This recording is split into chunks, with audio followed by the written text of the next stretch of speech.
Wife ditched me on my birthday to have an affair with her boss, so I got the last laugh by exposing them both. 3 years. That was how long we'd been married. Not an eternity, not a blink either, just long enough to believe you knew someone.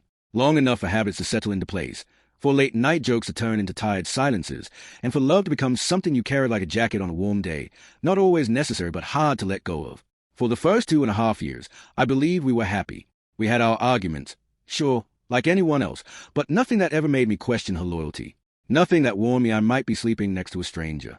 The shift started small, the kind of change that sneaks in like a slow fog.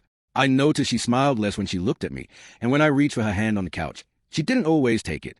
She began to work later, said the company was launching a new platform and she was on the project team. I believed her. Why wouldn't I? Trust was a foundation we'd built everything on, or so I thought. She came home with tired eyes and short answers. I asked if she was okay. She said she was just overwhelmed. I didn't push. I told myself that's what supportive husbands do. I didn't realize I was making excuses for a woman who had already left me in every way that mattered. 6 months of slow detachment, of kisses that felt like obligations, and weekends that she filled with errands all me time. I became the background character in my own marriage. She started sleeping with her phone under her pillow. I asked her why. She said work emergencies. I tried not to roll my eyes. I nodded instead, like a fool rehearsing for the part of understanding spouse. I began to feel like a ghost in our own house. I'd cook dinner. She'd take it to the couch without a word. I'd try to start conversations, and she'd give me one-word answers while scrolling on her phone. Nights turned to silence. Beds turned cold. And still, I waited. Then came my birthday. 35. I wasn't expecting a parade, just something. A dinner, a card, maybe even one of her sarcastic jokes about me getting old. She promised she'd meet me for lunch that day. Said she'd rearrange her schedule for it. I was foolishly excited. I wore the shirt she liked, the cologne she once had made me smell like clean trouble. I sat at the restaurant for almost 4 to 5 minutes before I called her. She didn't pick up. A text came 5 minutes later. Sorry, emergency meeting. I'll make it up to you tonight.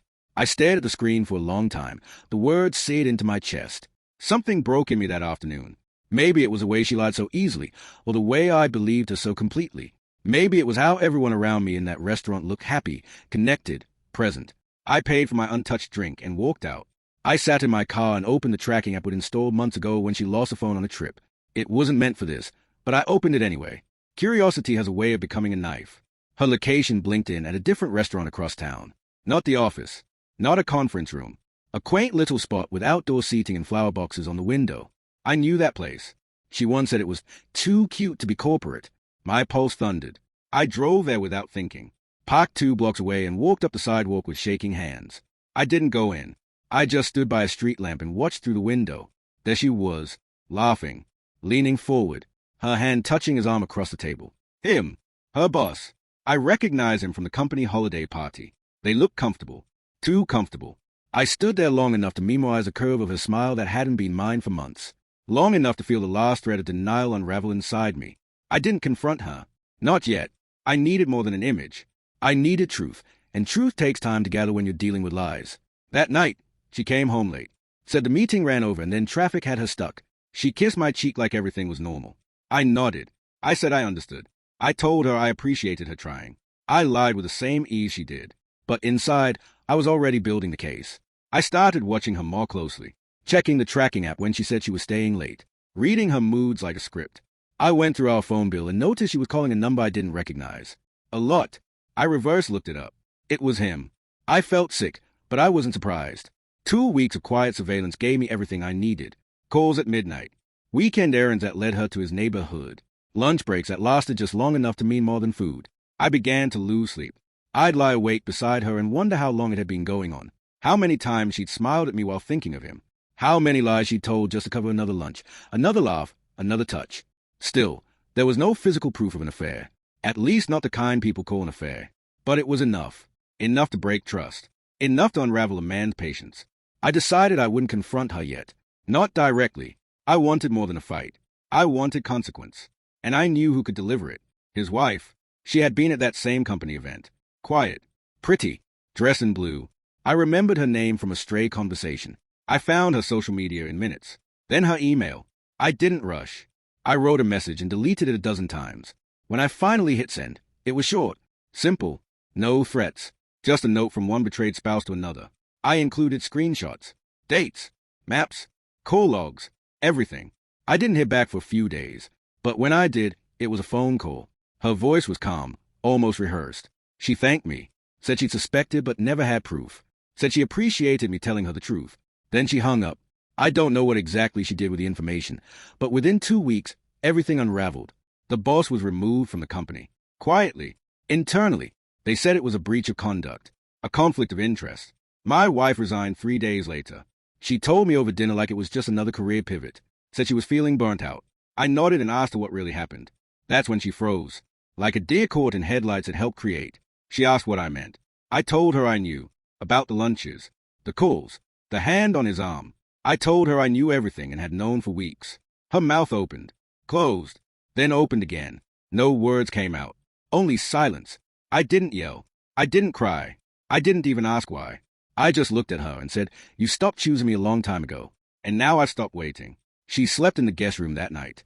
The next morning, she left early, said she needed space. I gave it to her. In the end, she packed her things quietly. No begging, no apologies, just an empty goodbye and the soft click of the door behind her. I didn't chase her. I didn't need to. Some losses are gifts in disguise, and some truths, no matter how painful, set you free.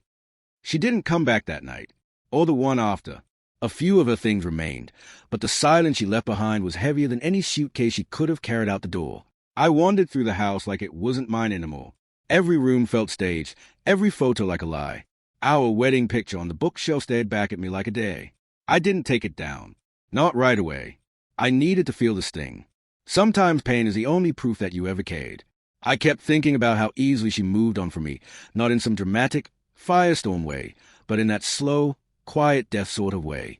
The kind where the love doesn't explode, it just dries out and flakes off like old paint.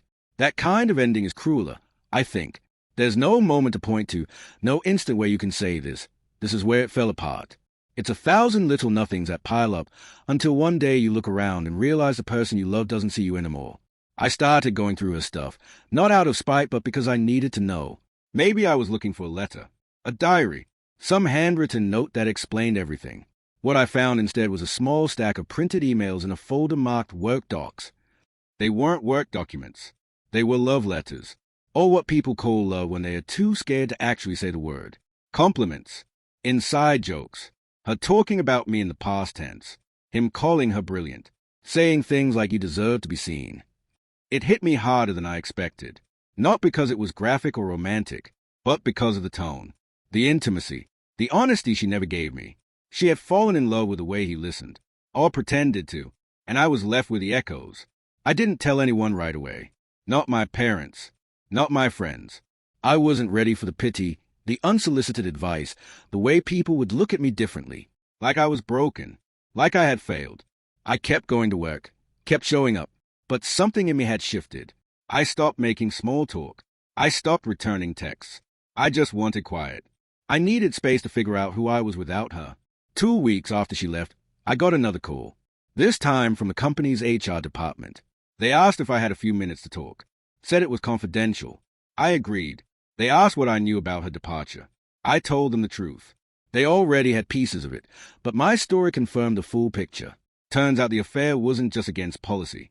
It had interfered with project decisions, client relationships, internal reviews. There were emails that shouldn't have existed, meetings that were fabricated. It was bigger than I thought. I wasn't proud of what I'd done, but I didn't regret it either. Sometimes the truth doesn't need pride. It just needs to be told.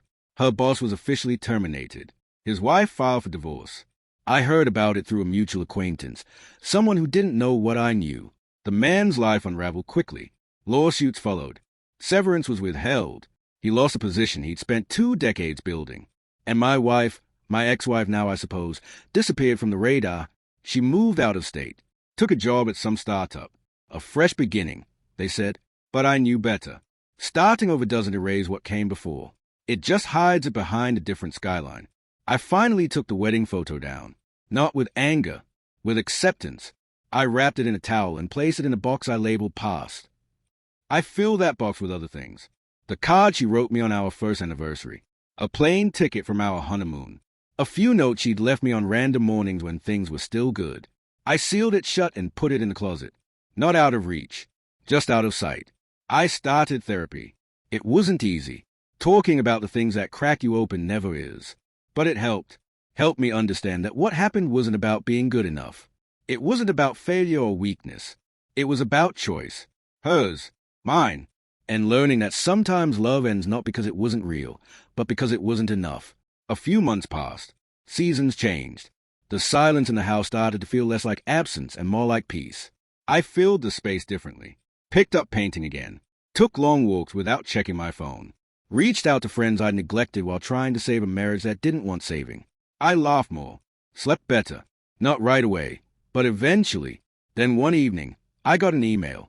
The sender's name made my chest tighten. It was her. The message was short. Said she hoped I was doing okay. That she thought about me. That she was sorry. I stared at the screen for a long time. My fingers hovered over the keyboard. There was so much I could say. So many things I had rehearsed in my head during those long nights of wondering what I did wrong. But I didn't type any of it. Instead, I closed the laptop. Because healing doesn't always mean reopening old wounds. Sometimes it means letting them scar. And mine had. I didn't respond to her email. I didn't delete it either. I let it sit there in my inbox like a sealed envelope on a windowsill. Just there. A reminder that some chapters don't need sequels. They need endings. Clean ones. Quiet ones. And that's what I gave her. The truth is, I didn't hate her. I thought I would. But hate requires energy. It requires a piece of your soul to keep the fire alive. And I was done giving her anything that took from me. What I felt was something else. A hollow, distant ache, like a bruise that doesn't hurt anymore but still colors the skin. My therapist asked me once if I missed her. I said I missed the idea of her. The version I married. The one who used to dance in the kitchen on Sunday mornings with coffee breath and messy hair, laughing at songs we both pretended to hate. I miss that girl, but she was gone long before I knew it. And you can't grieve someone who stopped being themselves a long time ago. I started going out more. Not to bars or dates, just out. To bookstores, coffee shops, places where the world felt wide and full again. I found comfort in strangers, in overheard conversations, in the small fact that life goes on around you even when your heart has been shattered. There's something healing about watching a child chase pigeons in a park or an old couple holding hands on a bench. It reminds you that not all love ends badly. One afternoon, I ran into the HR woman who would call me back then. Her name was Angela.